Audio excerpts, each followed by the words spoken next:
I like to teach grappling in a conceptual basis because if you learn a concept, then you can apply that concept even if you grapple for 20 years. It still doesn't matter.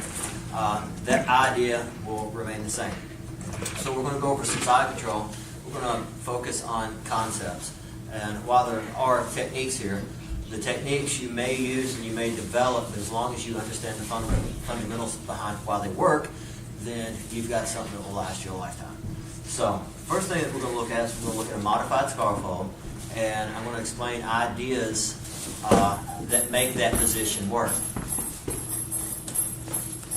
Alright, from here, we've got a modified scarf hold, which means, simply put, that this, my arm being around his head, is a scarf hold. This is a modified, it's underneath of his arm. For mixed martial arts purposes, this is a more dominant position. It frees me to punch him, boom, boom, boom, without him going behind my back. With your traditional scarf hold, I have to hold on to him very intensely in order to keep him from going behind me. Should I pull back to punch him, he can bump me forward, come out the back, and all of a sudden, he's got a lot better spot than I do. From the modified scarf hold position, my arm is underneath of his, so if I decide to punch him and he bumps me and bucks me and stuff, he still don't go behind me. The first concept that we're going to look at is the concept of space. Should I be in a dominant position, I do not want to give him space. If I give him space, it gives him room to move. So let's look at this modified scarf hold. First thing that we're going to do is we're going to try to control the inside arm. Now, if all of my weight is sitting on the mat, and I'm kind of like this, you'll see some space here, okay? If he's able to get his elbow in, then he's able to create even more space.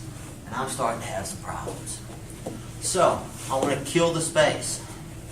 I want to put my body against his body, and I'm going to make him carry my weight. I want to put my weight right on his floating rib, right on the side here. So, and how I use my weight will be largely determined by how he's moving. So I'm here. I've got this controlled. Bam. That way he's not able to get in here and create space. A large part of my weight is on the mat. See how freely I can move this leg? Because most of my weight, he's carrying it. Very uncomfortable for him to breathe. Every time he breathes out, he has to struggle to regain air to refill his lungs. The other arm over here is controlling. Now, here, first concept is the concept of space. Now we're going to go with another concept here. This concept is structures. Whenever I first started grappling, I was a very small person. I was about 140. So people would throw me around, and my strength would wear out. Whenever you develop a structure, what you're doing is it's not your physical strength. It's the strength of the structure that makes you strong. So, let's look at how we can apply a structure to control the inside of his arm. So if I'm here like this, remember space is the enemy. I'm controlling his arm. This arm gives him the ability to start to create space. If I'm simply holding this with my body and my arms, then it's strength on strength. And let's say that he's perhaps a larger, stronger person than I am.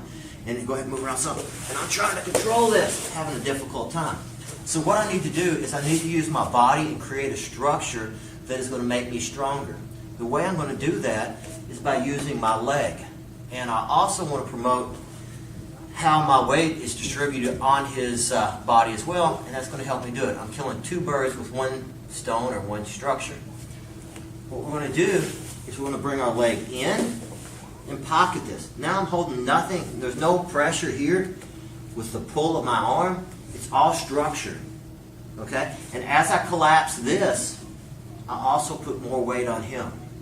So I'm here. I decide I want to bring this leg up. There's few variations on how that you can do this. Personally, my favorite one is to bring it up like this. Okay? This helps me control.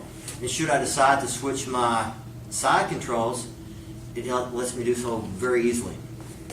So here, and control. Okay? This can be on the back side. I like this because people tend to want to push you back that way. They'll cross face me and want to push me back. Okay? this way, he cross faces and pushes back, I can easily turn away from it and pocket. I'm still keeping good control here. Okay? So this was our scar fold. Now we're going to change it by adding a structure to our control. This leg's coming up, this leg's coming in. Okay? Now there's times whenever you'll lose control of this arm. You got to change positions. You can't, in grappling, there's very few positions that isn't fluid. That is, this is where I'm going to stay, and this person is just going to sit here until I decide I want to do something. Very few positions that you'll ever run onto that way. Side control definitely is not one of those positions. There's a few positions in side control that you can maybe stall, but always be prepared to move. So we've looked at developing a structure to help us maintain our side control, how to use our weight, and the concepts of space.